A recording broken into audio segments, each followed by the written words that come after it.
Bom, Paula, primeiro em relação à demissão, eu acredito que ele está sendo sincero. Ele parece estar sendo sincero na declaração dele. Ele não teria mesmo por que mentir.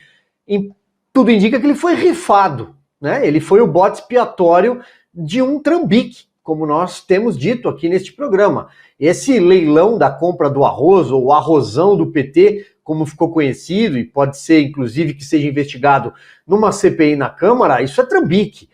Agora, ele também não é inocente. Ele precisa explicar uma série de coisas em relação a esse leilão. Aliás, ele precisa explicar também, por exemplo, por que uma reportagem do portal UOL, reproduzida pelo Poder 360 agora há pouco, mostrou que ele colocou a mulher dele para ser assessora da Conab, da companhia de abastecimento responsável pelo leilão, chefiada por um ex-deputado estadual e candidato ao governo gaúcho, Edgar Preto, ligado ao MST. A Conab é do PT, ela foi transferida do Ministério da Agricultura, do Carlos Fávaro, a quem ele aponta o dedo, aparentemente atribui a demissão ao ministro da Agricultura, mas a Conab é do Ministério do Desenvolvimento Agrário, no governo Lula. E por que o responsável pelo leilão é um ex-assessor dele, Neri Geller? Foi assessor quando deputado, foi assessor quando ministro da Dilma Rousseff da Agricultura. E por que esse ex-assessor responsável pelo leilão é sócio do filho dele, Neri Geller? Por que uma empresa de sorvetes aqui de Tatuí, no interior de São Paulo, de polpa de fruta, e uma mercearia em Macapá ganharam o leilão para toneladas de arroz, que elas não têm nem condição financeira, nem autorização da Receita Federal para comércio exterior e muito menos a logística para distribuir. Então é trambique. Ele é responsável, de certa forma, por tudo isso.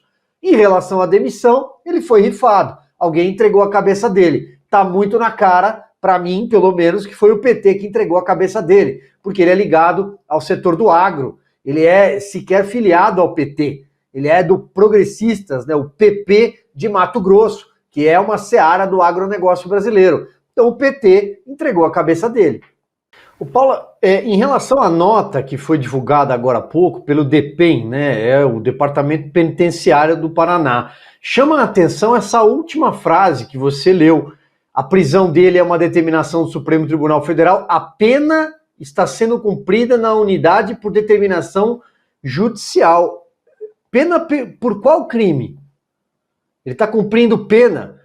Eu até acho que o Departamento Penitenciário está correto. Ele está cumprindo uma pena. Mas qual crime? Qual foi a condenação para ele estar lá cumprindo pena? Ter viajado para os Estados Unidos, viagem que ele não fez, provou que não fez, com uma fartura de documentos, uma declaração da Companhia Aérea Brasileira, uma declaração da autoridade americana, departamento americano, recibos de que consumiu um sanduíche naquele dia, numa hamburgueria, de que pegou um Uber, ele inverteu o ônus da prova, provou a sua inocência, se é que a gente pode sequer usar esse termo. Porque qual é o crime? Aliás, se ele tivesse tentado fugir do Brasil, ele foi preso no Brasil. Portanto, ele estava aqui. Sequer foi uma fuga. Porque alguém que foge não volta. Até pelo menos o seu mandado de prisão. Isso ele sofreu em fevereiro. Então, a pergunta que fica é, ele está preso por quê? Acho que o departamento aí de penitenciário pode ter cometido uma imprecisão, mas acaba acertando. Porque ele está, sim, cumprindo pena de uma forma kafkiana. Aliás, Kafka não conheceu o Brasil, senão talvez o livro dele teria se passado aqui e o personagem seria o Felipe Martins. E isso vai repercutindo no exterior, como a Ana bem lembrou.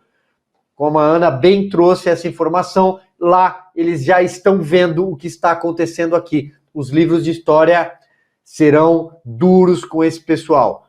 Pode ter certeza que o ministro Alexandre de Moraes, em algum momento, ele vai ser julgado pela história. Fiz alguns apontamentos, estava anotando aqui algumas coisas. Bom, primeiro em relação à saidinha, ele parece estar falando em causa própria. Eu acho que ele se lembrou, ele é um ex-detento, né? Então eu acho que ele ficou imaginando, puxa vida, eu também gostaria de ter tido a oportunidade de uma saidinha ou outra. Ele teve de namorar a atual primeira-dama Janja da Silva dentro da carceragem, né? Numa cela, ainda que gourmet, mas uma cela. Bom, em relação à economia, além do que já foi dito aqui, Paula, eu ouço o Lula falar, e ele cita PIS, COFINS, o Fernando Haddad, que ontem não era ministro da Defesa, ele trocou, agora é da Fazenda de novo. Aparentemente ele não tem a menor ideia do que ele está falando, a menor ideia. Ele não consegue entender o momento crítico que o Brasil está vivendo. O cenário econômico, as nuvens lá na frente são negras, o cenário é ruim, o cenário é de escuridão mesmo. Vem aí a irresponsabilidade fiscal, o governo perdulário, a forma como ele vem conduzindo as estatais, os bancos públicos, por que não? É algo que o cenário futuro não é bom. E eu digo mais, o Campos Neto hoje é um dos responsáveis pela economia brasileira ainda ser saudável. Apesar dos desafios, apesar das dificuldades, a firmeza e a autonomia do Banco Central, junto com o motor, o vetor do agronegócio, que faz com que o Brasil continue numa proa positiva. Do contrário, o avião já teria caído. Eu não sei como, com essa equipe econômica, o Lula vai conseguir chegar a 2026. Ele está falando em reeleição, porque ele só pensa nisso. A vida inteira dele, desde que ele deixou o sindicato, foi pensar em eleições. Perdeu várias, depois começou a ganhar. Mas vamos lá. Fernando Haddad, eu não vi ele fazer absolutamente nada até agora, a não ser alguns acordos com o Arthur Lira, mas aparentemente o Congresso já demonstra uma animosidade em relação a ele, não é mais aquela mesma boa relação de 2023, e fazer serenata por aí, tocar violão. A Simone Tebet, que é ministra do Planejamento, do Orçamento, eu acho que ela ainda não sabe o que ela está fazendo em Brasília, depois de 1 ano e 7 meses. Então o Lula deveria estar preocupado em como ele vai completar esse governo, e não na reeleição. Não na reeleição. Por fim, a questão das blusinhas, ele diz que a Janja da Silva e a mulher do vice-presidente Geraldo Alckmin compram. Basta olhar as imagens nas viagens luxuosas e ver, enfim, o gosto não se discute, mas ver o preço das roupas, né, do figurino da Janja da Silva, da sandália, da bolsa, a gravata que ela comprou para o próprio Lula. Eu acho que não é chinês, não. É uma ficha corrida, não é uma lista, né, Paula? Olha só, eu fico imaginando o que vai ficar para a história. Eu não sei se o ministro Dias Toffoli está preocupado com a sua própria imagem, com a própria história dele, que vai ficar para a magistratura, para o Supremo Tribunal Federal. Ele é um ministro da mais alta corte, a última corte recursal do país, a guardiã da Carta Magna. Eu não sei se ele está preocupado com o que será dito sobre ele, com o que as páginas do futuro vão dizer sobre ele. Porque a história que será contada é que ele anulou, e aí nós já estamos na casa da centena, porque você acabou de dizer, são mais de 100 casos relacionados à Lava Jato. E, inevitavelmente, essa mesma história vai lembrar que ele foi parar na página de uma revista, a Cruzoé, como o amigo do amigo de meu pai. Foi assim que Marcelo Odebrecht, a empreiteira que estava no epicentro do maior escândalo de corrupção da história da República Brasileira, citou um ministro da corte. O pai de Marcelo é Emílio, o amigo de Emílio é Lula, e aí você vai chegar em Dias Toffoli. Pois bem, eu fico só pensando como é que no exterior, porque a Lava Jato ela se espraiou para muito além das fronteiras brasileiras. Essas empresas tinham negócios no mundo todo, principalmente a Odebrecht e a JF, a Holding, a JBS.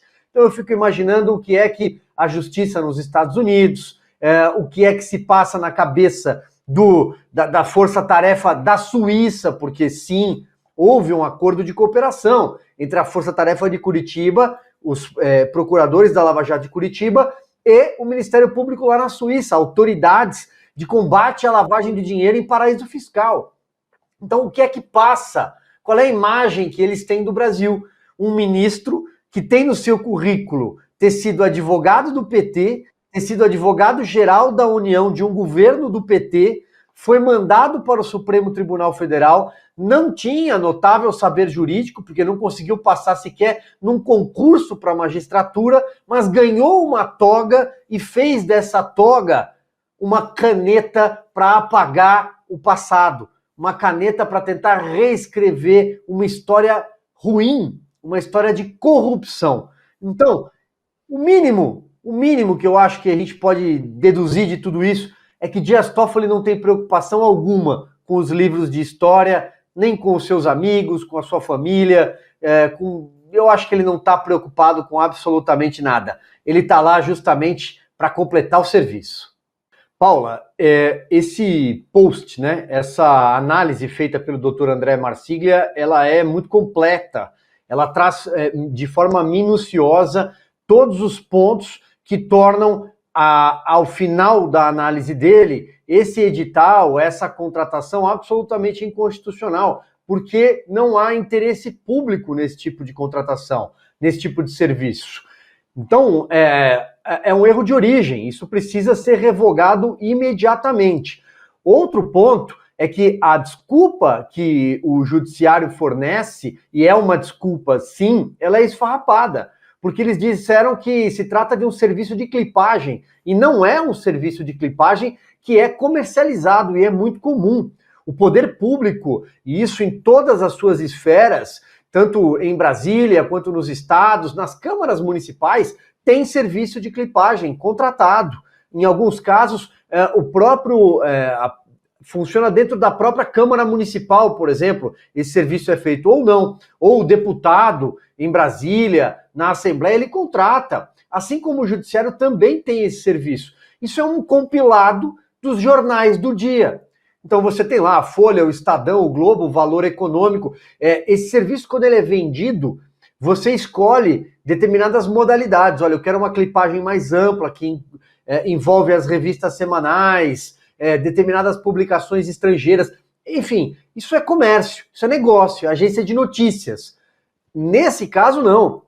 É monitoramento, porque tem, inclusive, aqui, num dos itens que o Dr. André coloca, uma das exigências do edital, que você acabou de ler, Paula, é identificar fontes detratoras e influenciadores no ambiente digital. Peraí, a partir do momento que você está identificando uma fonte detratora, você está fazendo um serviço de espionagem e não um serviço de clipagem.